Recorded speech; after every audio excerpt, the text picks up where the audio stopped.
Kumusta, mga kaibigan? Ako ang inyong tagapamagitan, at sa episode na ito, tara na't kilalanin natin ang isang napakahalagang bahagi ng kasaysayan ang pambansang bayani ng China, si Mao Zedong. At huwag kalimutan mag-subscribe sa aking channel para updated ka sa aking bagong video. Si Mao Zedong, ang nagtatag at naging leader ng People's Republic of China, ay naglaro ng mahalagang papel sa modernisasyon at transformasyon ng bansang China. Narito ang isang pagsusuri ng mahabang kasaysayan ng kanyang pamumuno. Sa isang maliit na nayon sa lalawigan ng Hunan, isang batang lalaki na may pangalan na Mao Zedong ay lumaki sa mga pambansang pagbabago ng China. Sa kabila ng kahirapan, masigasig na nag-aral si Mao at nagpakita ng natatanging talino sa kanyang pag-aaral. Ang pangarap ni Mao ay lumago ng lupaing agrikultura. Gayunpaman, ang kanyang pangarap ay nausisa nang dumating ang mga oras ng panggugulo sa China. Sa paglipas ng mga taon, nakita ni Mao ang kahayupan ng sistema at ang pang-aapi sa kanyang komunidad. Nang magsimula ang mga sigwa ng digmaan, nahikayat si Mao na sumali sa kilusang komunista. Ang kanyang mga ideolohiya ng pantay-pantayang lipunan at pagsulong ng mga magsasaka ay nagbigay inspirasyon sa marami. Sa pagsulong ng panahon, si Mao ay naging isa sa mga pangunahing leader ng Communist Party of China. Ang pagsisimula ng People's Republic of China, PRC, noong 1949 ay may kahalagahan sa kasaysayan ng China at sa buong pandaigdig. Narito ang ilang mahahalagang aspeto ng pagsisimula ni Mao Zedong. Noong Oktubre 1949, sa Tiananmen Square sa Beijing, ipinahayag ni Mao Zedong ang pagtatag ng People's Republic of China. Ito ang pagtatapos ng matagalang Chinese Civil War, kung saan nanalo ang Communist Party of China, CPC, sa laban kontra sa Nationalist Kuomintang Forces. Transition of power, ang pagtatag ng PRC, ay nangyari matapos ang malupit na digmaang sibil at pinalitan nito ang dati ipamahalaang nasasakupan ng Kuomintang sa China. Ito ay nagbigay daan sa transisyon ng kapangyarihan mula sa iisang partido patungo sa pangunahing liderato ng Communist Party.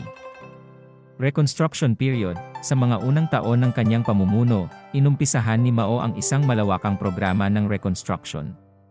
Tinaguri ang First Five-Year Plan, layunin nito ang pagpapalakas ng industrialisasyon at pagsusulong ng agrarian reform. Ang land reform ay naglalayong ipamahagi ang lupang sakahan mula sa mga mayaman papunta sa mga magsasaka. Ang The Great Leap Forward, 1-5-8-1-6-1, ay isang ambisyosong programa ni Mao Zedong na naglalayong mapabilis ang industrialisasyon at modernisasyon ng China. Ang pangunahing layunin ng programang ito ay ang pagsulong ng China patungo sa isang sosyalistang lipunan sa pamamagitan ng pagpapalakas ng produksyon ng industriya at agrikultura. Socialist transformations, sinimulan ni Mao ang pagsulong tungo sa isang sosyalistang lipunan.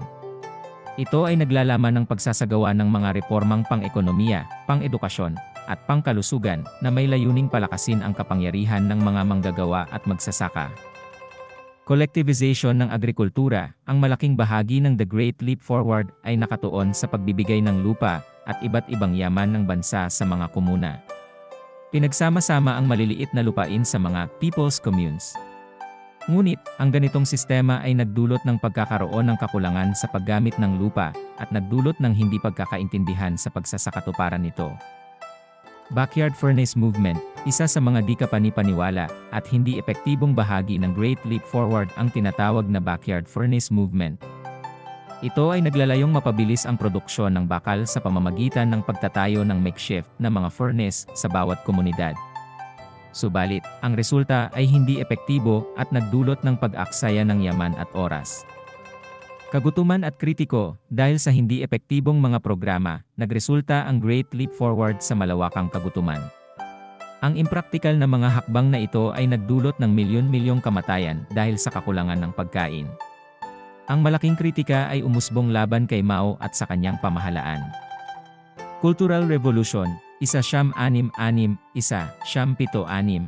Ang Cultural Revolution ay isang pambansang kilusang politikal at sosyal na inumpisahan ni Mao upang mapanatili ang kanyang kapangyarihan. Ito ay nagdulot ng malawakang kampanya para sa re-education ng mga tao at ang pag-alis sa mga elemento ng tradisyonal na kultura. Ito ay nagresulta sa kaguluhan at pag-aaway sa buong bansa. Pag-amin ng kamalian, matapos ang mga malubhang kaganapan, kinailangang umamin si Mao sa mga kamalian ng The Great Leap Forward. Sa ikatlong plenary session ng 8th Central Committee ng CPC noong 1962, inamin niyang ang ilang bahagi ng programa ay sumobra. Paglisan sa posisyon, dahil sa mga pagkakamali ng The Great Leap Forward at ang malawakang kagutuman na dala nito, napilitan si Mao na ilisan ang kanyang posisyon sa Panguluhan ng People's Republic of China. Subalit, hindi ito naging permanenteng paglisan, at siya ay bumalik sa kapangyarihan sa mga taong sumunod. Ang pangarap ni Mao na baguhin ang buhay ng kanyang mga kababayan ay naging pundasyon ng kanyang pamumuno. Sinimulan niyang ipatupad ang mga reformang pang-agrikultura at pang-ekonomiya. Subalit, sa kabila ng kanyang layunin na mapaunlad ang bansa, ang ilang mga hakbang na kanyang isinagawa ay nagdulot ng matinding kaguluhan at hinagpis sa buhay ng marami. Sa kabila ng mga pagkukulang, ipinagpatuloy ni Mao ang pagtahak tungo sa kanyang pangarap na mas makatarungan at progresibong China. Ang kanyang buhay at liderato ay nag-iwan ng marka sa kasaysayan ng China, at hanggang sa ngayon, ang pangalan ni Mao Zedong ay nananatili sa alaala ng marami bilang isa sa mga pambansang bayani.